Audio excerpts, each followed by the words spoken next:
Yo, did you know there's some new clothes on massedup.shop? You should go get them while you still can. On April 25th, 2020, famous Florida man Dream made a decision that would send waves across the internet and would change the content that millions consumed for months to come. He decided to play Minecraft. I guess he also decided to start some server called the Dream SMP. At the start, it was just him and his friends who had been in his videos playing some chilled out survival. No speed running, no crazy ambitions, just your standard SMP. But it wasn't too many in-game days later that more people started joining the server, and then more people started joining, and then all these people started talking to each other. Very scary, I know. Their interactions became these self-contained stories with conflict and emotion, planning and writing. More and more viewers tuned in as these narratives became bigger and bigger, nations fighting against each other, vying for power and independence, political power grabs being carried out in the funny block game. It had everybody who was watching, myself included, clinging to the edge of their gamer stools with the last inch of their butt cheeks, salivating like starved dogs to find out what would happen next. All this building up to not too long ago, where across multiple people's stream perspectives at the top of Twitch and YouTube streaming, over 1 million people simultaneously burned into their retinas the finale to a story arc that had been being built to through tension and character dynamics for weeks. And having witnessed all that fictional murder, seeing this thing, the Dream SMP, become the bloodstream of Twitter trending, I came to the realization I'm sure lots of others have. Holy fuck, this is like watching a TV show. Jesus Christ, this is like a TV show. Except for in the ways that it's not. But we'll get to that in a bit. First, did you know there's a new drop on massedup.shop? That's right, new year, New Year's drop, baby. We got these dope-ass crybaby designs on both hoodies and long-sleeve shirts, as well as the Grim Reaper cracking a smile. There's also this poster that'll look crazy on an acid trip. You know these clothes are real because these are pictures of people wearing them. All of these designs are sick, and the clothes are so comfy you might mistake it for the touch of a woman, and they're all available at massedup.shop right now for a limited time. So get them while you still can, because when they're gone, they are gone. Also, while you're down there, why not subscribe with notifications on? It's good for me, and it's good for you, because you delay your demise at my hand for just a second longer. Hi again, and welcome to an intro that happens well after the video has already started. I think the thing that makes the Dream SMP most obviously like an episodic series is the story. Like, no shit. People watch a stream from Technoblade's, tommyinnit's, or a number of other streamers' perspectives, and they see events unfold like shoddy origami live as they happen. Things occur in those streams that are filled with more tension than Mr. Beast's pool is with Orbeez. Things that build relationships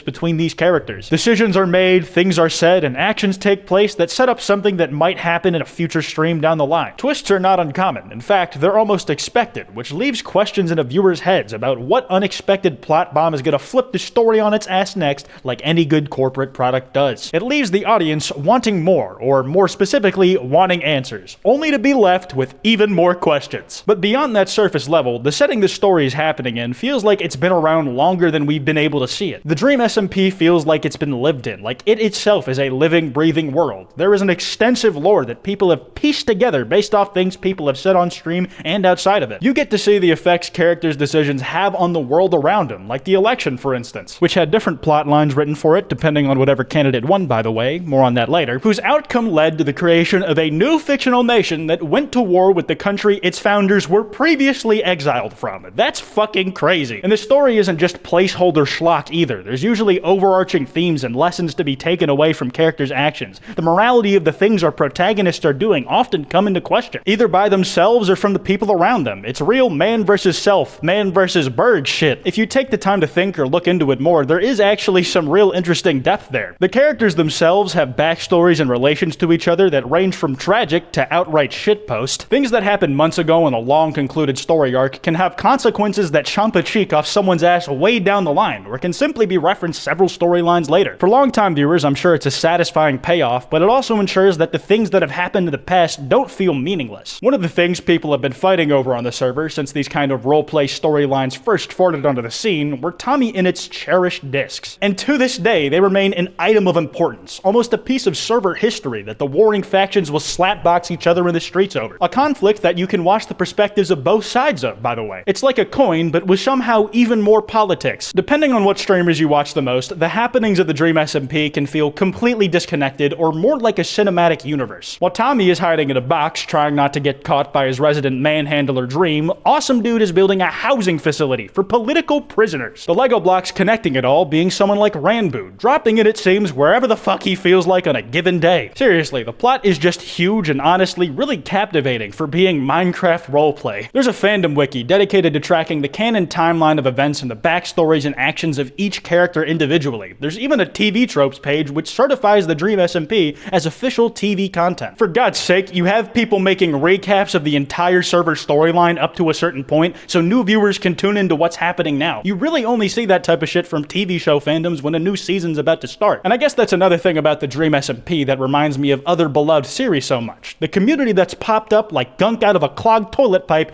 based out of their shared enjoyment of it. Like a lot of fandoms, there is just a large amount of creativity packed into this community. Like ideas people have developed about characters on the show for themselves, headcanons if you will, not to be confused with blowjob launchers. But I think the most notable thing about the stan/fan community, whatever you want to call them, is the incredibly vibrant art community. Twitter hashtags, my Instagram explore page, TikTok, and so many other places are filled with fan art pieces that people draw of the SMP. There is one animator in particular, Sadist, who has really managed to break through with the art she's made regarding the Dream SMP. I know her from a couple different animations she's made on things like the antics of the core Dream team, that Dream vs Technoblade fight Mr. Beast through a practical cage match event over, and as of late, her animatics of story arcs that took place on the Dream SMP, getting millions of views on each of them. I gotta say, they look really fucking good. Like, they breathe a life into these things and capture the imagination of what's going on in the server really well. If you were to show someone just those animations, you could probably convince them that they're watching something that took place in an actual TV show. It's been very interesting to see that kind of thing crop up a lot, and just the Dream SMP in general. I have more to say about it, but I don't know if I can without going into this next portion of the video. The fact that I completely lied to your face and get shit on. The Dream SMP is only a TV show because I don't have a better word for it. I guess maybe web series, but I'm not really sure if that covers it either. The first thing that separates it from being just your standard television programming is honestly just the sheer amount of content. Usually a TV show releases an episode like once a week, right? Well, not the Dream SMP. Every day somebody on the server is streaming, but when it's in full swing, multiple people could be streaming daily from multiple different perspectives, telling the same story with unique details you can only catch from that person's point of view, with key plot developments taking place during every single one of those streams. In the same way that big reveals or nut-busting twists happening in a popular TV show can make that show and what happened in it trend on Twitter, spoiling it for all the poor night shift workers who couldn't watch the episode yet and decided to look at Twitter for a small escape from their lives during their break, big things, and also the little things, that happen on the Dream SMP can trend on Twitter too. But since huge events are liable to happen every day at any second, they can absolutely dominate Twitter trending, simulating what it feels like to go through psychosis. Alongside that though, they can also tell what feels like one-shot spin-off plot lines that may or may not have anything major to do later on, and it's all happening in one world parallel to each other. You usually only see this kind of expansive in-universe, other buzzword storytelling with big franchises like Star Wars, where a video game can tell a gritty and depressing tale of being a child soldier where you watch all your former friends try to kill all your current friends, and the TV show can just teach kids how to count. The difference being that things on the Dream SMP can be happening simultaneously to the point where it's hard to watch all of it. The server is able to pull a Rockefeller and in some ways monopolize its audience's free time. This is only further built upon with dedicated spin-offs like what Carl Jacobs is doing with his Tales from the SMP streams, an anthology series of sorts with those self-contained stories and characters played by the members of the SMP. This is like if the Greek myth of the Hydra was a TV show, except you don't even need to cut off any heads. It just gets bigger. Even when it comes down to raw hours, streams are just generally longer than TV show episodes, and with them happening every day, viewers are only spending more and more time with these creators whose content and virtual company they've come to enjoy and be distracted from life by. That being said, 2+ hours of plot-heavy streaming stuff every day is a lot of time to fill, and you'd think that would be tough if it's all scripted, which is why it's so useful that the Dream SMP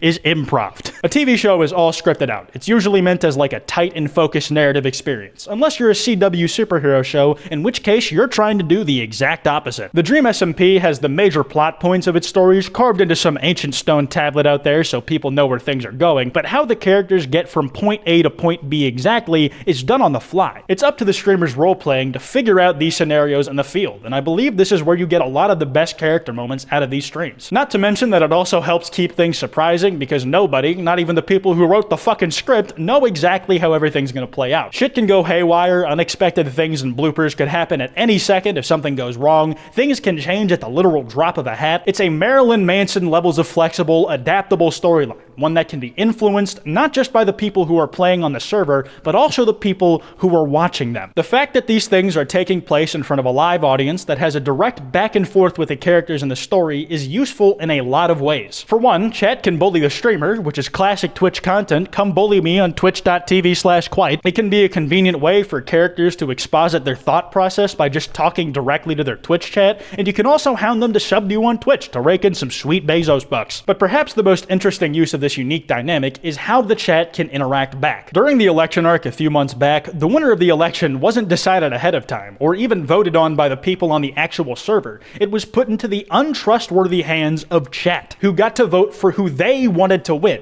They got to directly choose something that would drastically affect every arc to come after it. In this way, the chat got to see their favorite character's genuine reaction to what happened in the story, because they genuinely had no clue in the deepest, most stankiest pit of hell what was gonna happen next. When Wilbur and Tommy got exiled by J-Schlatt, the funny faces you saw him make were all real. It's interactive storytelling. Not only do the characters' choices have consequences, but so do chats. It is a streamer's worst nightmare, but by God if it doesn't work. Another tidbit I thought was neat, but I couldn't really fit into any other section, was D's nuts. You just got D's nuts. Oh, and also how suggestions that start as fanon can sometimes make their way into the canon if they're compelling enough. For instance, it's currently said that a character has 3 canon lives, or the amount of times they can get murked as part of the plot or story before they are permanently dead. And if I understand correctly, this started as an idea that a viewer had, but Wilbur Soot liked the idea so much, he decided to implement it into the actual story, which is pretty swell. Now, these are all individual components, and most of them are familiar from something. The story being told and built upon over multiple episodes and seasons is like TV. It has the familiarity and format of your more traditional streams where it is still firmly at home in. It's got the content potential to be cupped down into consumable YouTube videos. It has the spontaneity of improv, and it has the godlike omnipresence of sprawling franchise media. And to me, innovation is oftentimes when you can take a bunch of familiar or pre-existing elements and combine them in a way that's convincing and works. And I think the Dream SMP has managed to do exactly that. I've never seen anything quite like it, at least done to its scale. It's managed to take what came before it in prior SMPs or elsewhere and went to that next level, which is just incredibly cool to watch, and I'm looking forward to what they do next. There's a discussion to be had around the wider Dream SMP community, since as a fandom it is very unique, but I'm not really sure that fits into this video, and it could probably be its own video if we're being honest. But from what I can tell, the Dream SMP doesn't show any signs of slowing down. In fact, it appears to only be expanding with new members, new lore, spin-off shows, and things like that. Who knows where it might go next? Regardless, I'm gonna wrap this video up here. Be sure to drop a like and subscribe with notifications on if you enjoyed. It really does help the channel out. Remember, new stuff on maskedup.shop as we speak. You should definitely check it out. You can follow me on twitch.tv/Kwite, where I myself am very fun and epic at Minecraft. You can follow me on Instagram at Kwite.png, on Twitter at Kwite, and on TikTok at KwiteTikTok.